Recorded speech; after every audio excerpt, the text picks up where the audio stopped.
Combien vaut l'immobilier dans le nord du Portugal? On va être plus précisément dans une ville qui s'appelle Viana do Castelo, donc au bord de la mer, au nord de Porto.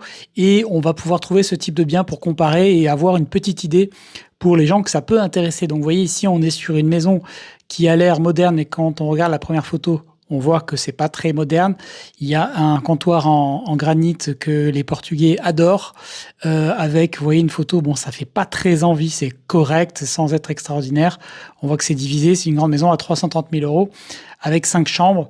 Donc, qu'est-ce qu'on va avoir pour ce prix-là? On va avoir un tout petit terrain de 339 mètres carrés, une maison qui fait 220 mètres carrés, et voilà, qui est probablement divisée en deux. Donc, vous pourrez en louer une partie pour ce prix-là. On va voir juste après, tout de suite, donc une maison mitoyenne ici, qui a l'air beaucoup plus moderne. Vous voyez, avec des photos plus agréables, on est à 385 000 euros. Alors, vous voyez, c'est typiquement de ce qui se fait au Portugal. Vous avez 120 mètres carrés et c'est juste un T2. Donc, il y a deux chambres, 120 mètres carrés. C'est une villa donc, qui est en F. Donc, ça doit être une maison probablement assez ancienne qui a été rénovée. Vous voyez, donc c'est pas non plus un truc extraordinaire. Je suis en train de regarder juste le prix au mètre carré affiché ici. Donc, on a 2000 euros le mètre carré ici. Tout inclus donc sur les 186 mètres carrés bruts, hein, parce que ça tient compte du garage, des balcons éventuels et autres.